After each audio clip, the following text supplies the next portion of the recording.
본 영상은 유튜브 채널 KRTV 뉴스에서 제작하였으며 도움이 되셨다면 좋아요와 구독하기를 눌러주세요. 감사합니다. 공격 헬기의 대명사인 미 AH-64 아파치보다 빠른 국산 차세대 기동 헬기가 2030년대까지 개발될 전망이다. 정부와 군 당국은 미 육군의 차세대 헬기 사업을 벤치마킹해 시속 450km 이상의 고속으로 기동하고 각종 첨단 전자장비와 소형 무인기 등으로 무장한 차세대 헬기 개발을 추진할 계획이다. 방사청 차세대 기동 헬기 계획 첫 결정 발표. 방위사업청은 지난 15일 서욱 국방장관 주재로 열린 제132회 방위사업 추진위에서 중형 기동 헬기 전력 중장기 발전 방향을 심의 의결했다고 밝혔다. 방사청은 이 중형 기동 헬기 중장기 발전 방안이 군사적 운용을 중심으로 국내 헬기 산업 발전 측면 등을 종합적으로 검토하여 수립했다며 UH-60 헬기는 수명주기 도래 시 추후 차세대 기동 헬기로 전환, UH-60 특수작전기는 별도 성능 개량, 국산 수리온은 양산 완료 후 성능 개량을 추진키로 했다고 밝혔다. 이 중 가장 관심을 끈 것이 UH-60 헬기는 수명주기 도래 시 추후 차세대 기동 헬기로 전환하겠다는 대목이다. 현재 군에서 운용 중인 UH-60 기동 헬기의 수명이 다하면 차세대 기동 헬기로 대체하겠다는 얘기다. 차세대 기동 헬기 계획은 업체 차원에서 제기된 적은 있지만 정부 차원에서 결정, 발표된 것은 이번이 처음이다. 현재 군에서 운용 중인 UH-60은 139대다.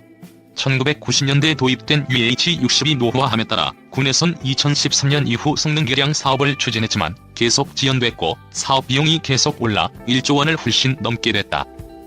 방위사업청에선 수리온 제조업체인 카이의 강력한 요청 등을 감안해 UH-60 특수작전기 36대를 제외한 기본기 103대를 수리온으로 대체하는 방안을 제시했다. UH-60 성능 개량 vs 수리온 추가 도입 논란 지속. 육군에선 이에 반대하다 수용하는 입장으로 바뀌었지만 국산 무기 활용과 방산 육성도 중요하지만 안전과 성능에 대한 군의 요구도 적극 감안해야 한다는 논란은 계속됐다. 논란 끝에 UH-60 기본기 103대를 앞으로 개발될 차세대 기동 헬기로 대체하기로 결정된 것이다. 하지만 기어박스 등을 개량하는 수리온 성능 개량 사업도 계속 추진돼 차세대 기동 헬기 개발이 지연되면 수리온 개량형으로 UH-60을 대체할 수 있는 여지를 남겼다. UH-60은 10년 뒤인 2030년부터 도태되기 시작해 2040년쯤까지 완전 도태될 예정이다. 이 때문에 일각에선 이번 방위사업 추진위 결정이 수리온 및 카이를 배려한 것 아니냐는 주장도 나온다. 한국형 차세대 기동 헬기의 구체적인 재원과 개발 목표 시한, 개발 비용 등은 아직 결정되지 않았다.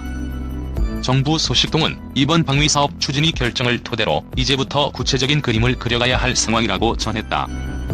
우리가 독자적으로 개발할지 아니면 수리온이나 LAH, LCH, 소형 무장 헬기, 소형 민수 헬기처럼 외국 업체의 도움을 받아 개발할지 등도 검토해봐야 한다는 것이다. 군 주변에선 우리의 기술 수준과 10년 내 개발돼야 하는 시급성 등을 감안하면 카이가 개발을 주도하되 미국 등 외국 업체와의 협력이 불가피할 것으로 보고 있다. 미 육군의 2030년대 슈퍼콥터 개발 계획을 모델로 실제로 정부와 군 당국은 미 육군이 2030년대를 목표로 의욕적으로 추진 중인 차세대 수직의 착륙기 개발을 모델로 차세대 기동 헬기 개발을 추진할 계획인 것으로 알려졌다. FVL은 미래전 작전 개념 변화에 따라 다영역 작전 수행을 위해 UH-60 기동 헬기, OH-58 정찰 헬기 등 각종 헬기를 미래형 슈퍼콥터로 교체하고 센서, 항공 전자 장비 등 주요 장비를 공통화하는 것을 목표로 하고 있다. 비행 방식은 두 개의 헬기 로터가 반대 방향으로 회전하는 동측 반전 방식과 MV-22 오스프리처럼 수직으로 이륙한 뒤 프로펠러의 방향을 바꾸어 비행하는 틸트 로터 방식이 검토되고 있다. 군 소식통도 우리 차세대 기동 헬기는 미 시콜스키, 보잉사의 SB-1 디파이언트와 시콜스키사의 S-97 레이더 차세대 헬기, 벨사의 V-280 벨러 틸트 로터형 수직의 착륙기 등을 모델로 개발될 것으로 보인다고 말했다. 최대 시속 550km 넘는 벨사의 V-280 벨러. 이에 따라 우리 차세대 기동 헬기 성능은 최대 속도 250노트, 이륙重량 28,000파운드, 제자리 비행 6,000피트 등의 수준이 될 것으로 전망된다. 현재 UH-60의 최대 속도는 290여 km, 국산 수리온이 최대 속도는 280km로 시속 300km를 넘지 못한다. 미 육군이 추진 중인 FVL 사업은 크게 두 가지가 있다. 우선 차세대 장거리 강습 헬기 사업으로 UH-60 블랙호크, AH-64 아파치, CH-47 치누크 등을 대체할 차세대 헬기를 선정하는 것이다. 미 시콜스키 보잉사의 SB-1 디파이언트와 벨사의 V280 벨러 틸트로터형 수직이착 6기가 경합을 벌이고 있다. 2018년 12월 시제기를 선보인 SB-1 디파이언트는 무장 병력 12명을 수송할 수 있고 최대 이륙 중량 3만 파운드급이다. 지난해 3월 초도 비행을 했고 460km 이상의 빠른 속도로 비행이 가능하다. V280 벨러는 최대 이륙 중량 3만 파운드급으로 무장 병력 14명을 수송할 수 있다. 오스프리 같은 틸트로터 방식이어서 최대 시속 550km 이상으로 속도가 매우 빠르다는 게 강점이다. FRAA는 2030년 전력화 예정이며 매년 30에서 60대가 생산될 예정이다. 차세대 헬기 사업, 수리온 등 시행착오 교훈 삼아 심사숙고해야. 다른 하나는 차세대 공격정찰 헬기 사업으로 2018년부터 추진됐다. 2019년 사업자로 벨, 보잉, 시콜스키 등이 선정됐다.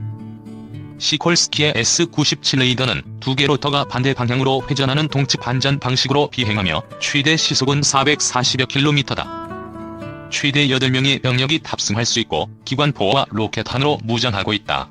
SB-1 디파이언트보다 작지만 형태는 비슷하다. 벨사는 스텔스 외형을 지닌 복자형 공격 헬기인 벨 360 인빅터스를 제안하고 있다. 벨 360 인빅터스는 최고 시속 370km, 전투 행동 반경 250km이며 20mm 기관포와 로켓탄, 미사일을 내부 무장창과 날개에 장착하고 있다. 형태는 미국이 개발 중 취소했고 영화 헐크에도 등장했던 RAH-66 코만치와 닮았다. FARA는 2028년 전력화 예정이며 연간 30여 대가 생산될 예정이다. 일각에선 국산 차세대 기동헬기 개발과 관련해 우려도 제기된다. 우선 미래 한반도 전장에서 차세대 헬기가 어떤 역할과 기능을 할지 명확히 개념이 정립돼 있어야 한다는 것이다. 또 요구되는 헬기 성격과 성능, 전력화 목표 연도 등도 모델로 삼고 있는 미국 기준이 아니라 우리 기준과 상황에 맞춰 정립해야 한다는 지적도 나온다. 특히 국내 개발 시 사업 주관업체와 해외 업체의 사업 참여 방법, 비용 부담, 핵심 기술 이전 문제 등을 심층 검토해야 한다는 주장도 나온다. 군의 한 소식통은 수리온 및 소형 무장 헬기 개발을 지원한 유럽 업체가 신형이 아닌 구형 헬기를 우리에게 제안해 수출에도 실패하고 있다는 비판이 많다며 차세대 기동헬기 사업은 그런 시행착오를 교훈 삼아 미래 첨단 기술 확보와 수출 경쟁력 확보에도 중점을 두고 추진돼야 할 것이라고 말했다. 본 영상은 유튜브 채널 KRTV 뉴스에서 제작하였으며 도움이 되셨다면 좋아요와 구독하기를 눌러주세요. 감사합니다.